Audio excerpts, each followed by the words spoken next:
لائق صد احترام ذوی الاحتشام معزز و محترم سامعین و حاضرین، السلام علیکم ورحمۃ اللہ وبرکاتہ۔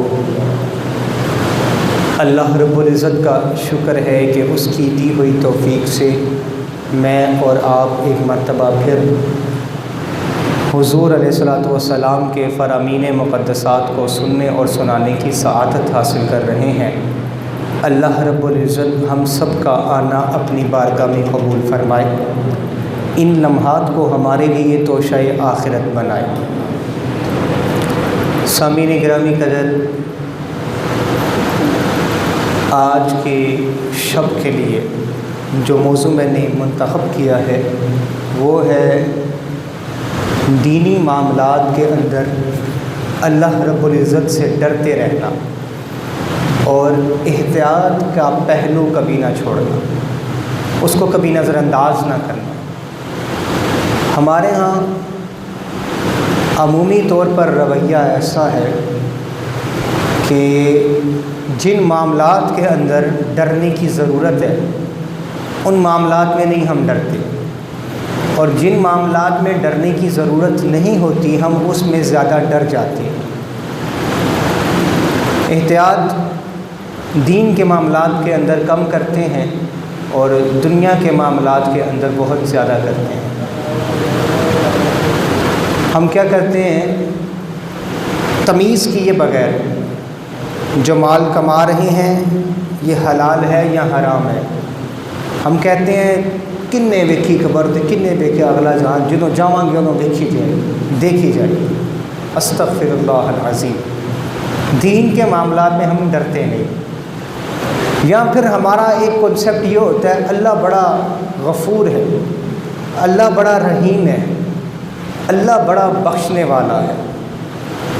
ایک حکایت ملتی ہے کہ ایک شخص تھا اور وہ شراب نوشی کا بڑا عادی تھا۔ اس کی بیوی اس کو اکثر منع کیا کرتی تھی، اور جب بھی اس کو منع کرتی وہ کہتا اللہ غفور الرحیم ہے، اللہ بخشنے والا ہے، اللہ معاف کرنے والا ہے۔ تو ایک دفعہ اس خاتون کی ملاقات کسی اللہ والے سے ہو گئی اور اس نے اپنا مسئلہ پیش کیا کہ اس طرح سے میرا خاوند ہے اور اس کا معاملہ یہ ہے۔ تو اس نے کہا اچھا اب کبھی تیرا خاوند یہ بات کہے نا کہ اللہ غفور ہے اور اللہ رحیم ہے، تو اس کو جواب میں کہنا کہ اللہ جبار بھی ہے اور قہار بھی ہے۔ پھر ایک ایسا معاملہ ہوا، اس نے پھر پیا، اس نے پھر کہا اللہ بخشنے والا ہے، مہربان ہے، غفور ہے، رحیم ہے۔ تو ساتھ ہی جب بیوی نے یہ کہا نا کہ اللہ جبار بھی ہے اور قہار بھی ہے تو لرز اٹھا، گھبرا گیا اور پوچھا کیا کہ تیری ذہن میں بات آئی کیسے؟ پھر اس نے سارا قصہ بیان کیا تو اس بندے نے اللہ کی بارگاہ میں توبہ کر لی، اور پھر اس کے بعد وہ اس گناہ کے قریب نہیں گئے۔ اور معاملات ایسے ہیں کہ ہم دین کے معاملے میں کوتاہی جو کرتے ہیں وہ کیا کرتے ہیں کہ جو دین کے اصول ہیں، اصلی معاملات ہیں، اس کی طرف توجہ نہیں دیتے، اور جو مستحبات ہیں اس کو ہم فرض سے زیادہ درجہ دے دیتے ہیں۔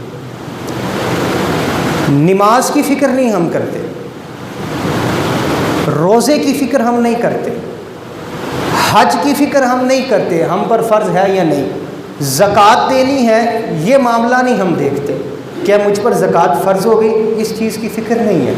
فرض ہو گئی تو ادائیگی کیسے کرنی ہے، کس طرح سے کرنی ہے، اس طرف توجہ نہیں ہے۔ مجھ پر قربانی بنتی ہے، اللہ نے واجب کی ہے، فرض کی ہے ہم لوگوں پر، صاحب استطاعت لوگوں پر، تو کیا میں اس میں شمار ہوتا ہے، اس طرف ہے کہ نہیں۔ بلوغت آ چکی ہے، نماز فرض ہو چکی ہے، روزہ فرض ہو چکا ہے، اس میں نہیں ڈرتے۔ ڈرتے کیا معاملات میں ہیں، یار اس مہینے میں نے 11ویں نہیں دلوائی، کیا اللہ میری بخشش کرتے؟ ہمارے اساتذہ ہمیں ایک بات سنایا کرتے تھے، وہ کہتے تھے کہ ایک بڑھیا آئی کسی استاد سے مسئلہ پوچھنے کے لیے، تو استاد سے اس نے مسئلہ پوچھا، استاد جی میں نا ہر مہینے کی 11 تاریخ کو 11ویں شریف کا ختم دلایا کرتی تھی، تو اس مہینے کسی وجہ سے میں دلوا نہیں سکی، کیا اللہ کی بارگاہ میں میری بخشش ہو جائے؟ استاد صاحب نے پوچھا بی بی نماز کتنی پڑھتی ہو، کتنی نمازیں پڑھتی ہو، حج کیا، زکوٰۃ دیتی ہو، یہ معاملات کرتی ہو؟ اس نے کہا اور چھوڑو، یہ مجھے نہیں پتہ نماز فرض ہے کہ نہیں، وہ میں نہیں پڑھتی، لیکن یہ تسلسل کے ساتھ کرتی ہوں، یہ معاملہ میرا تسلسل کے ساتھ ہے، اس میں میں نے کبھی کوتاہی نہیں کی۔ تو پھر استاد سے اس کو سمجھایا کہ معاملہ یوں نہیں یوں ہے، ان معاملات میں ڈرنا چاہیے، ان معاملات میں نہ بھی کوئی معاملہ ہو تو کوئی اتنی بات نہیں ہے۔ ہر مہینے دلاتے تھے، ایک مہینے اللہ نے نئی توفیق دی تو اس کی پرواہ نہیں، لیکن جس سے ڈرنا چاہیے اس سے ہم نہیں ڈرتے، اور حضور علیہ الصلوۃ والسلام نے اس سے ڈرنے کی ہمیں تلقین کی ہے۔ ایمان کے بارے میں ہمیں ڈرنا چاہیے کہ ہمارا ایمان سلامت ہے یا نہیں سلامت ہے۔ ہم کفریہ جملے اکثر بول دیتے ہیں اپنی زبان سے، ہمیں معلوم نہیں ہوتا کہ آیا یہ جملہ ٹھیک ہے یا غلط ہے، اس کے بارے میں پرواہ نہیں کرتے کہ ہم دائرہ اسلام میں ہیں یا دائرہ اسلام سے خارج ہو چکے ہیں۔ اس کی ہمیں فکر کرنی چاہیے۔ حضرت ایاس بن حمار الجاشعی رضی اللہ تعالیٰ عنہ آپ روایت کرتے ہیں ان رسول اللہ صلی اللہ علیہ وآلہ وسلم قال ذات یوم فی خطبتہ، کہ ایک روز آقا علیہ الصلوۃ والسلام نے اپنے خطبہ پاک کے اندر ارشاد فرمایا الا ان ربی ان اعلمکم ما جہلتم مما علمنی یومی ھذا، کہ اللہ پاک نے مجھے حکم دیا ہے کہ میں تمہیں سکھا دوں یہ چیز جو تم پہلے نہیں جانتے تھے آج کے دن۔ کل مال نخلتہ عبدا حلال، کہ ہر وہ مال جو میں نے اپنے بندے کو عطا کیا ہے وہ حلال ہے۔ ہمارے ہاں حرام بھی چیزوں کو بڑی آسانی سے قرار دے دیا جاتا ہے کہ یہ مال حرام ہے، ختم آ گیا کسی کے اوپر، کسی آیات، کسی کھانے کے اوپر قرآن مجید کی آیات پڑھ دی، اس کا ایصال کسی اللہ کے ولی کو کر دیا یا اپنے کسی فوت شدہ کو کر دیا تو حرام ہو گیا۔ نہیں، اصلی چیز جو ہے ادھر سے ہی فقہائے کرام نے جو ایک فقہ کا اصول وضع کیا ہے، اصل الاشیاء اباحۃ، ہر چیز اپنی اصل کے اندر جائز ہوتی ہے، اس کو روکنے کے لیے، اس کو حرام قرار دینے کے لیے دلیل قطعی چاہیے ہوتی ہے، یا اللہ کا قرآن چاہیے ہوگا یا مصطفیٰ کا فرمان اس حد تک پہنچا ہو جو حد تواتر کو پہنچا ہو جب آپ نے کسی شے کو حرام قرار دے۔ لیکن لوگ آسانی سے چیزوں کو حرام کر دیتے ہیں، کیوں؟ لیکن دیکھیے حضور نے فرمایا، امام مسلم نے صحیح مسلم میں اس حدیث کو نقل کیا ہے کہ کل مال نخلتہ عبدا حلال، میں وہ مال جو اپنے بندے کو دیتا ہوں وہ حلال ہے۔ وَإِنِّي خَلَقْتُ عِبَادِي حُنَفَاءَ كُلَّهُمْ، اور میں نے اپنے بندوں کو برائیوں سے دور رکھا ہے۔ بندہ پھر برائی کی طرف جاتا کیسے ہے؟ وَإِنَّهُمْ أَتَتْهُمُ الشَّيَاطِينُ، اس کے پاس شیاطین آتے ہیں، فَاجْتَالَتْهُمْ عَنْ دِينِهِمْ، جو اس کو اس کے دین سے دور کر دیتے ہیں، وَحَرَّمَتْ عَلَيْهِمْ مَا أَحْلَلْتُ لَهُمْ، اور شیطان اس کے دل میں کیا وسوسے ڈالتے ہیں کہ جو چیزیں میں نے حلال کر دی ہیں شیطان اس کے لیے حرام کر دیتے ہیں، شیطان اس کے دل میں ڈال دیتے ہیں کہ یہ تیرے لیے جائز نہیں ہے، تیرے لیے حلال نہیں ہے۔ تو اسی طرح دیکھیں، جیسے میں نے آپ سے عرض کیا کہ بہت سارے معاملات ہیں، ہم تبرکات تقسیم کرتے ہیں مختلف مواقع کے اوپر، محرم الحرام کے اندر، سفر المصفر کے اندر، ربیع الاول کے اندر بھی کرتے ہیں، پھر ربیع الثانی کے اندر غوث پاک کے ساتھ کرتے ہیں، مختلف شب برات پر ہم حلوہ تقسیم کرتے ہیں تو لوگ اس کو حرام قرار دے دیتے ہیں۔ تو اللہ فرماتا ہے کہ جن چیزوں، اب مجھے آپ بتائیں کیا حلوہ کھانا حرام ہے؟ نہیں۔ دال نان کھانی حرام ہے؟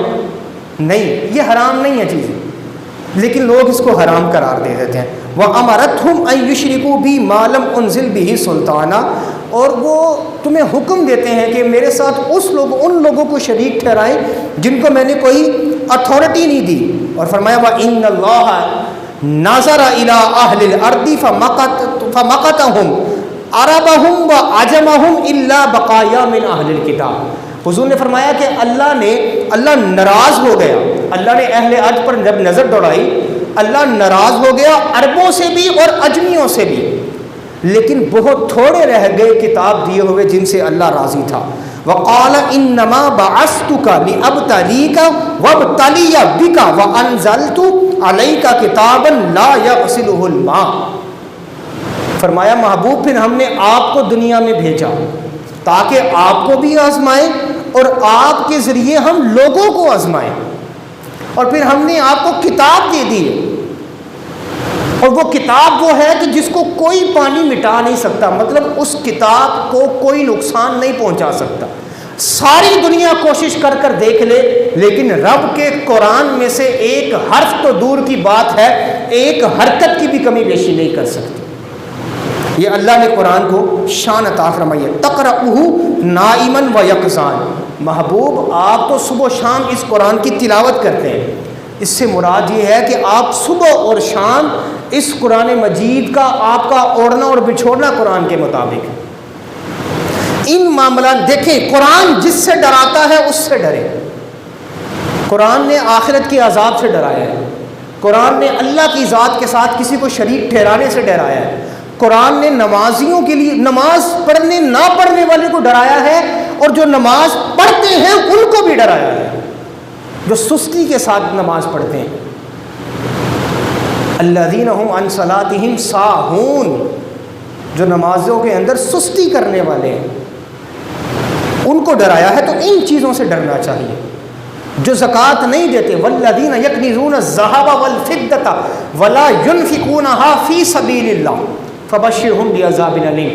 محبوب جن کو جو خزانے چھپا کر رکھتے ہیں سونے اور چاندی کے اور اس کو خرچ نہیں کرتے اللہ کی راہ میں, ان کے لیے دردناک عذاب کی وعید سناتے جو اپنی زکوٰۃ ادا نہیں کرتے.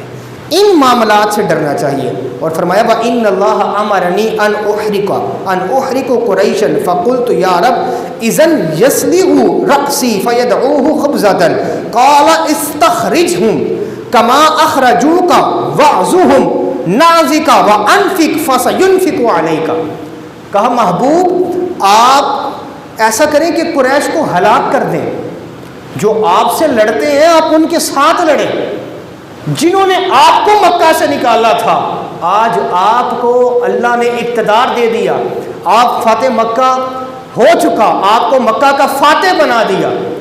اب آپ ان کو ان کے شہروں سے نکال دیں. لیکن اس کی نوبت نہیں پیش آئی, کچھ خود ہی چھوڑ کر چلے گئے اور جو رہنے والے تھے وہ خود مسلمان ہو گئے, یا زیادہ تر کفار مکہ مختلف جنگوں میں مار دیے گئے. یہ حالات ہو گئے. اور پھر فرمایا کہ آپ ان کے ساتھ جہاد کریں, ہم آپ کی مدد کریں گے. یعنی کہ کفار کے ساتھ جب مقابلہ ہونا ہے تو ڈرنا نہیں ہے. ہمارے ہاں ہمارے حکمران ڈر رہے ہیں آج کے دور میں بھی کہ اگر ہم نے فرانس کے ساتھ تعلقات ختم کر دیے, ہم نے بائیکاٹ کر دیا, ہم نے ان کے ساتھ جنگ چھیڑ دی تو پوری دنیا ہم سے مقابلہ کرنے کے لیے آ جائے گی. ایسا نہیں ہے, ڈرے نا. حضور نے بھی فرمایا ہے, حدیث قدسی ہے کہ پوری دنیا کوشش کر لے تمہیں نفع پہنچانے کی, اور اللہ تمہیں نفع نہ پہنچانا چاہے تو تمہیں نفع کوئی نہیں پہنچا سکتا. اور پوری دنیا تمہارے خلاف ہو جائے اور تمہیں فائدہ پہنچانا چاہیے, حدیث قدسی ہے, لیکن اللہ تمہیں فائدہ نہ پہنچانا چاہے تو تمہیں کوئی فائدہ نہیں پہنچا سکتا. تو مجھے بتائیے حضور کی حرمت سے ہٹ کر اللہ کسی کو فائدہ پہنچا سکتے ہیں؟ ہم حضور کی حرمت کی خاطر ایک عمل کریں, حضور کی ناموس کی خاطر ایک عمل کریں, حضور کی ذات کے دفاع کی خاطر ایک عمل کریں, حضور کی حرمت پر پہرا دینے کے لیے عمل کریں. یہ کیسے ممکن ہے کہ ہمارا رب ہمیں تنہا چھوڑ دے؟ نہیں, ایسا کبھی نہیں ہو سکتا. تو چاہیے ہمارے حکمرانوں کو کہ وہ ملک جس نے اپنے ملک کے طور پر, جس نے نیشنلی آقا علیہ الصلوۃ والسلام کی ذات ببرکات کے خلاف زبان درازی کی تھی, اس کے ساتھ اپنے تعلقات کو ختم کریں, اس کے سفیر کو یہاں سے نکالیں, اپنا سفارت خانہ وہاں سے بند کر دیں. جنگ بھی کرنی پڑ جائے تو پریشان نہ ہو. اللہ کی عزت کی قسم فرشتے آج بھی اتر سکتے ہیں. بس حضور کی ناموس کی خاطر آپ کریں صحیح معاملات, دین کے معاملات حضور کی ذات کے لیے کریں. اور فرمایا وَأَنفِقْ, اسی لیے اس طرف تھوڑی توجہ دینے کی ضرورت ہے کہ ڈریں, دنیا والوں سے نہ ڈریں. جب حضور کی ناموس کی بات آ جائے تو کسی سے نہ ڈریں, ڈریں تو اللہ کی ذات کے ساتھ. اور فرمایا وَأَنفِقْ فَسَنُنْفِقُ عَلَيْكَ, محبوب آپ خرچ کریں, ہم آپ کو عطا کریں گے. اور کتنا عطا فرمایا وَوَجَدَكَ عَائِلًا فَأَغْنَى، محبوب ہم نے آپ کو عیالدار پایا تو ہم نے آپ کو غنی کر دیا۔ اور امام بخاری صحیح بخاری کے اندر کتاب التفسیر میں اس آیہ مبارکہ کی تفسیر کے اندر آ کر فرماتے ہیں کہ محبوب ہم نے آپ کو اتنا عطا کیا کہ اس جیسے 1000 عالم بھی ہوں تو آپ ان سب عالموں کو پالیں گے، ان کو پال لیں گے، اتنا اللہ نے حضور کو عطا فرمایا۔ وَبَعَثْ جَيْشًا نَبْعَثَ خَمْسَ مِثْلَهُ، محبوب آپ تو ان کے لیے لشکر کو تیار کریں، ہم 5 گنا لشکر نکال دیں گے آپ کی مدد کے لیے، آپ لشکر نکالیں ان کے لیے، ہم 5 گنا لشکر نکالیں گے۔ اور یہ امت مسلمہ کے لیے قیامت تک کے لیے پیغام ہے کہ کفار کے مقابلے میں اپنا لشکر تیار کریں، فضائے بدر کر پیدا کہ فرشتے تیری نصرت کو اتر سکتے ہیں پردوں سے کتار اندر کتار ربی، علامہ نے فرمایا تھا کہ وہ بدر کی فضا قائم کریں، اللہ کی ذات پر توکل کو قائم کریں اور بے فکر ہو کر معاملات کریں۔ اگر فرشتے اللہ بدر میں اتار سکتا تھا، ایمان آپ پیدا کر لیں، میں پیدا کر لوں، فرشتے اللہ رب العزت آج پاکستان میں بھی اتار سکتا ہے۔ تو اس لیے ڈرنا نہیں چاہیے، کفار سے کبھی ڈرنا نہیں چاہیے۔ وقاتل بمن اطاعک من عصاک، محبوب جو آپ کی نافرمانی کرتا ہے آپ اپنے دوستوں کے ساتھ یاروں کے ساتھ ان کے خلاف اعلان جنگ کرتے، تو ڈریں نہیں، دین کے معاملات میں صرف اللہ سے ڈریں، جن چیزوں سے ڈرنا چاہیے وہاں سے ڈریں۔ حضرت عبداللہ بن عباس رضی اللہ تعالیٰ عنہ آپ روایت کرتے ہیں لما نزلت وانذر عشیرتک الاقربین، محبوب آپ اپنے گھر والوں کو ڈرائیں۔ یہ آیہ مبارکہ جب نازل ہوئی صعد النبی صلی اللہ علیہ وآلہ وسلم صفا فجعل ینادی، حضور کوہ صفا پر تشریف لے گئے اور حضور نے ندا دی یا بنی فہر یا بنی عدی لبطون قریش حتی اجتمعوا، اے بنو عدو، اے بنو فہر جمع ہو جاؤ، جمع ہو جاؤ۔ تو سب جمع ہو گئے۔ آقا علیہ السلام نے فرمایا ارأیتکم لو اخبرتکم ان خیلا بالوادی ترید ان تغیر علیکم اکنتم مصدقین، فرمایا آقا علیہ السلام نے قریش کو، کفار مکہ کو، تم کیا دیکھتے ہو، تم کیا گمان کرتے ہو، میں اگر کہوں کہ اس پہاڑ کی اوٹ سے تمہارے خلاف ایک لشکر آ رہا ہے جو تمہاری طرف حملہ کرنا چاہتا ہے، تو کیا تم مان لو گے، کیا تصدیق کرو گے؟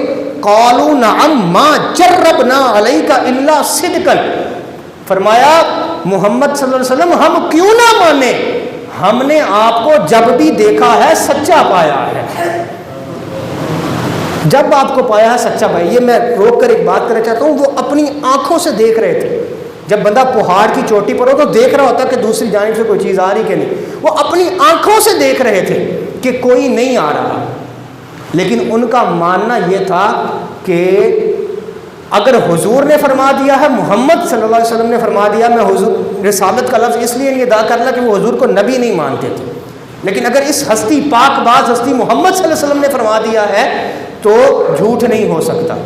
اور ہمارے ہاں بھی بہت سے لوگ ہیں جو متاثر ہوتے ہیں اغیار سے، کوئی عیسائی حضور کی تعریف کر دے، کوئی یہودی حضور کی تعریف کر دے، کوئی سکھ حضور کی تعریف کر دے، ٹھیک ہے اچھی بات ہے، آپ نے اگر حضور کی اتنی ہی تعریف کی اور حضور کو اتنا ہی سچا پایا تو پھر حضور پر ایمان بھی تو لے کر آئے نا۔ کفار مکہ بھی یہی کیا کرتے تھے، حضور کو صادق بھی مانتے تھے، امین بھی مانتے تھے، حضور کو خیانت والا نہیں مانتے تھے، امانت والا مانتے تھے، سچا مانتے تھے، لیکن معاملہ کیا ہے، حضور کو نبی نہیں مانا انہوں نے۔ تو یہاں پر بھی وہی معاملہ ہوا۔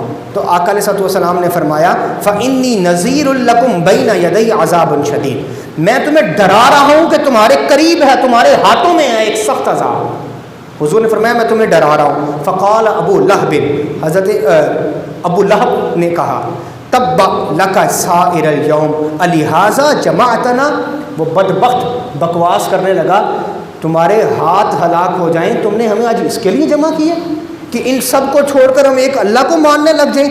فنزلت تبت یدا ابی لہب وتب، اللہ کی غیرت کو گوارا نہیں ہوا کہ کسی نے حضور کے ہاتھوں کے خلاف بات کی، تو اللہ رب العزت نے آیہ مبارکہ نازل کر دی ابو لہب تو ہلاک ہو جائے، تیرے دونوں کے دونوں ہاتھ ہلاک ہو جائے۔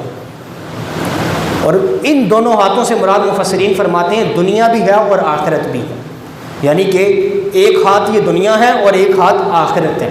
تو ابو لہب کی دنیا بھی ہلاک ہوئی اور آخرت بھی خراب ہوگی. اور ایک روایت کے اندر یا بنی عبد مناف انما مثلی و مثلکم کمثل رجل رأی العدو فانطلق یربن اہلہ فخشی ان یسبقوہ فجعل یہتف یا صباحہ.